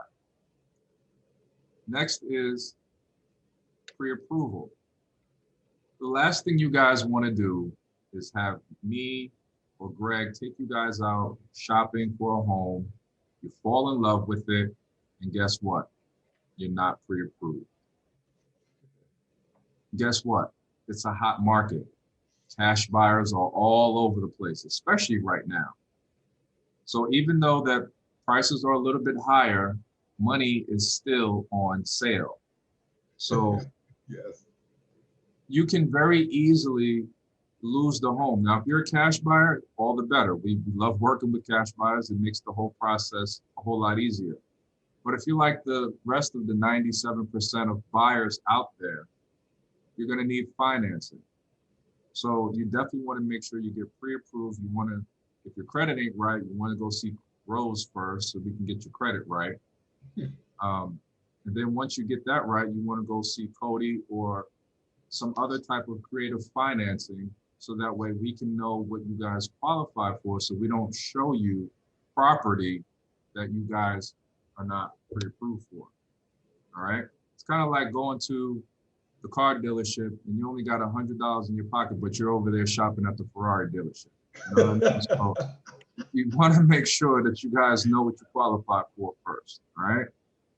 Next bullet is finding your home. Now, this is probably going to be the most difficult step, and we're going to dissect that in just a moment. Making sure that you're, making you make your offer, negotiate terms will also be dissected for clarification in a moment. But this is the part of the process that's mostly done behind the scenes. Once you've given us the offer, we began doing our due diligence to see it through and or advise you whether we need to go lower or higher. Because in some cases, you know, depending on the price of the home, I know with me, I just did a deal with a cash buyer. It was a multi-offer situation.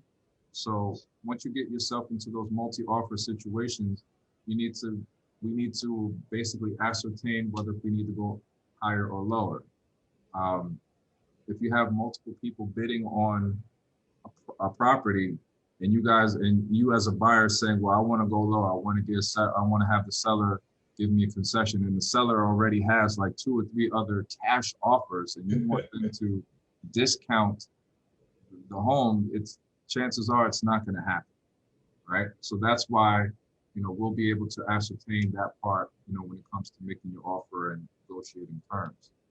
Under contract, this is the wait game. It's also a part where a lot of buyers make a lot of big mistakes. So you want to make sure you take care of your credit during this process. You know, a lot of you guys think, okay, I found the home, cool. I already got my pre-approval, cool. But then you go out and you go and buy a car, or you go and finance furniture. These are things you do not want to do until you get to the closing table. Once you close, like literally that same day, when we get to the closing table, if your heart desires to say, all right, I want to go out and buy a car to celebrate, that's cool. But just make sure you sign first on the dotted line and gotten your keys. Because what happens is there's an underwriting process that Cody mentioned earlier. And believe it or not, when you first start that day is the same way that your credit profile needs to be on closing day. Because guess what? They're going to be calling your job to make sure that you're still working. They're going to be checking to make sure that you haven't bought any furniture. Because then now what that does, if you do those things, that changes things. It changes your credit profile. Now we have to go and the lender has to redo your whole profile to see, you know, what you've done, because that changes your debt to income ratio. All right. So you guys want to make sure you keep all of that together. Before you close, this is where you'll transfer your funds, reserve the moving truck, change your mailing address, and set up utilities, all that good fun stuff. Once everything gets approved through the underwriter, we will get what's called a clear to close. It's as simple as it sounds. It means that all your documents were examined and approved for funding. We will then be advising you what to bring on closing day. In most cases, it's just your ID and or any other documents the lender may require. And then finally, we have our happy day. That's when we have hand you your keys and you're officially become a first-time home buyer. Congratulations. So guys, we'll also be emailing you those that reach out to us. We have some takeaways that'll go a little bit deeper into detail regarding this entire process. We don't want to take up too much of your time, but we wanted to make sure that you got the golden nuggets of the important processes and steps in this whole home buying process. Now, out of this process that I've shared with you so far, do you guys think it comes with its difficulties? If you said yes, like Greg's head is shaking over there, you're correct. However, it's not as difficult as you may think. NAR conducted a survey, and this is what was found. As you can see here, the bigger portion of the pie is finding the right property. And that's because in most cases, what's on the market and what you want, in most cases, don't match. So we have to find what's available, especially in a market like what we're in right now. It's a seller's market. So chances are it's going to be very difficult to find everything that checks your boxes. You may have to make some sacrifices. Next thing is paperwork. That has actually changed because of technology. Some people find that there's no difficult steps at all, 19%. Understanding the processing steps, saving for the down payment, getting a mortgage, appraisal of the property, and other little small things. Greg, let's break this down for the people that don't understand. I know that we're a little bit of a crunch for time, but let's see what we can get out so that we can give the people back their day and understanding of this. For sure. Don't worry, you know, I don't like to do a whole lot of talking anyway, so I think we can get them out of here pretty close to the time. Okay. Finding the right property, that's a tough one, but things are changing, like you said, and that's why we changed the format a little bit more to give Rose a little more time, because I'm starting to see that the credit is also the really the difficult part. And people are putting their heads in the sand, like the Liberty Mutual commercial, the ostrich, when they're playing volleyball, when the ball comes, the ostrich puts his head in the sand. The credit, you guys, don't ignore that credit part, or we'll never get to the finding the property part. So finding the property is even tougher now. So the credit's tough, the finding the property is tough, but right now there's low inventory. And I have a client right now, and the first thing they said is, we don't want an HOA. So I reversed the search. I took the whole area, the whole county. In fact, not just Palm Beach County, but I did Martin County, I did St. Lucie County, I did Broward County.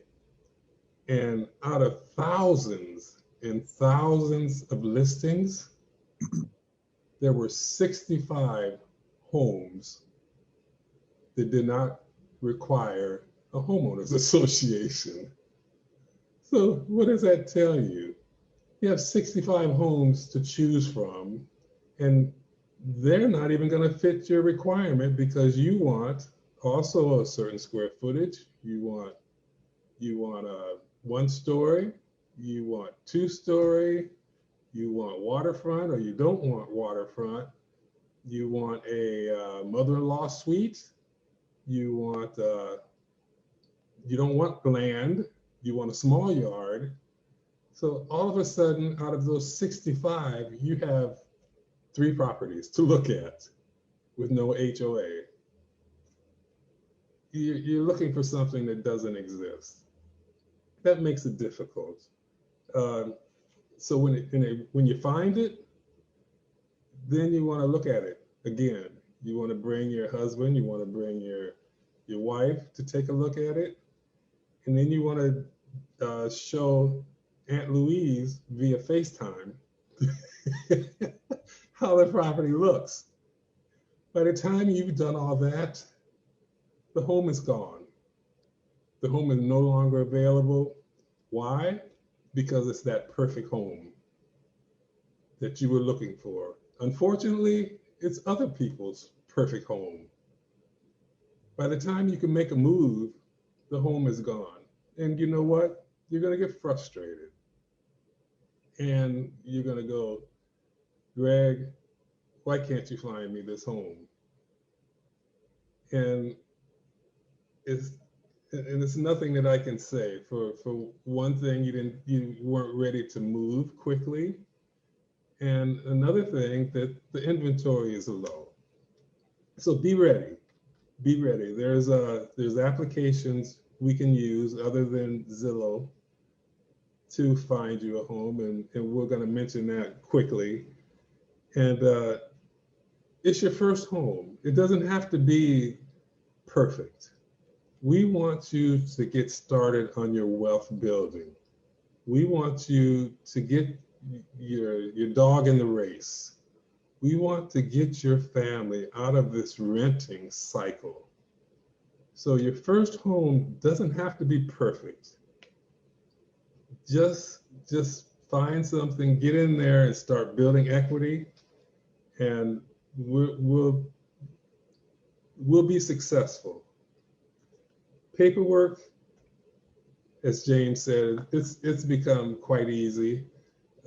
After we find a home and you tell me, let's make a move, write it up, I'm going to go to my computer and I'm going to electronically send you the paperwork, and you can sign online. But I'm going to have to know from you how much you're putting down, how much your loan is going to be, if it can close in so many days, if you're going to have an appraisal, if you're going to have an inspection. So all those things can be done electronically very quickly now. Negotiating and making an offer. Negotiation is mostly done behind the scene. I want to touch on a couple things. Yes, you can get into a home with a low down payment. But remember, you're in competition.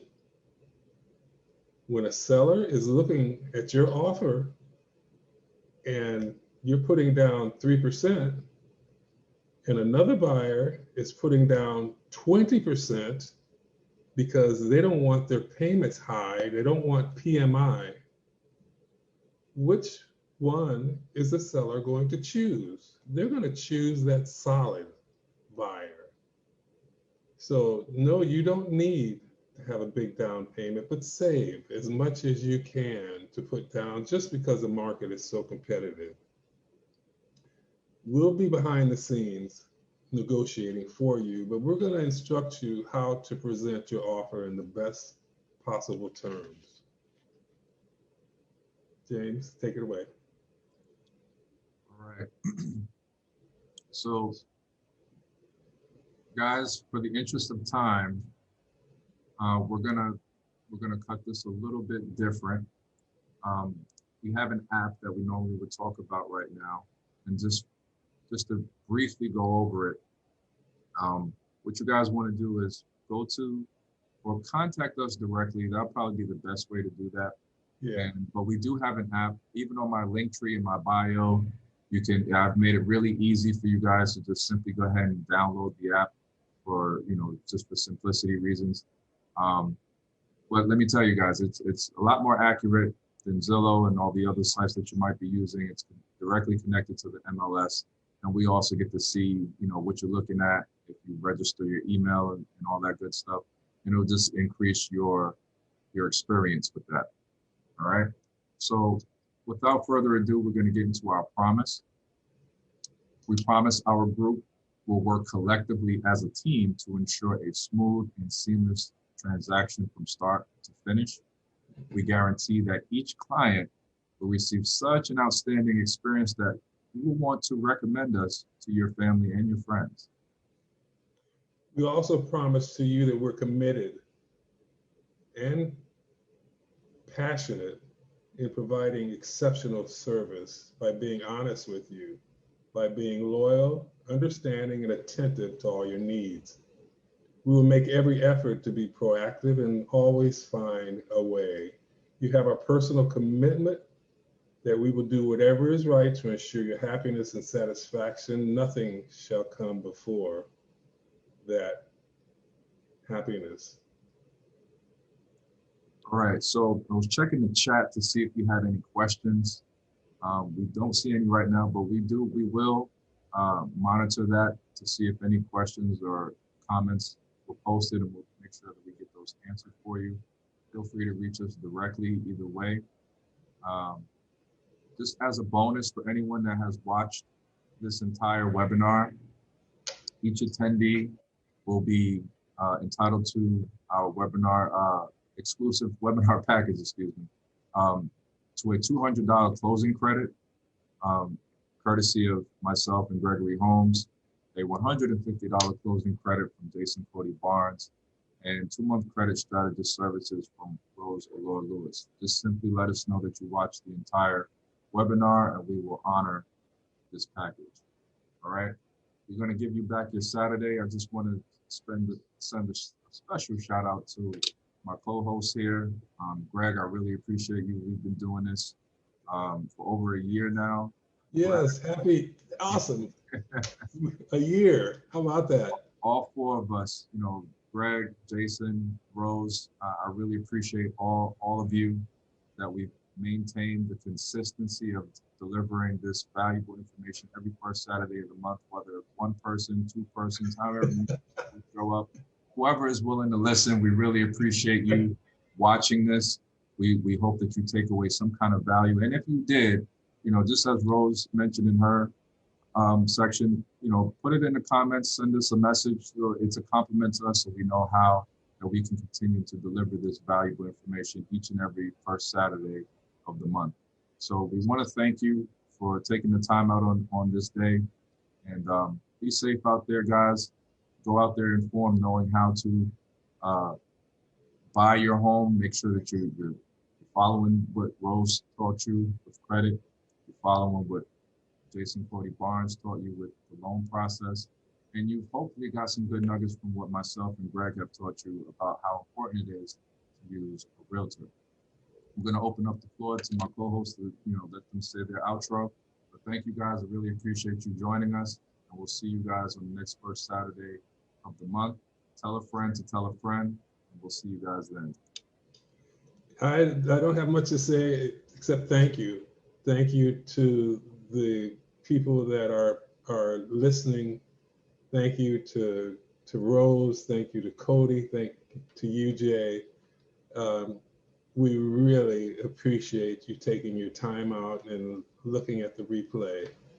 And we're going to be here first Saturday of every month, just so you can catch something every month to make you get out of those rentals, quit paying that landlord, buy something, change the trajectory of your family. Yes, absolutely. Jason, you there? I'm here. I agree. Get them out of that rental. Appreciate you. And Rose, are you there? I know Rose, she's a queen of many hats. She's amazing. I know that she's on other platforms delivering what she does best. So we might have lost Rose, but guys, thank you again for showing up. If you have any questions for any one of the hosts here, reach out to us directly. We'll be happy to assist you with any of your real estate needs. All right, guys, we'll see you guys next month. Take care and God bless. God bless All right, y'all. guys. Thank you. Take care. Bye.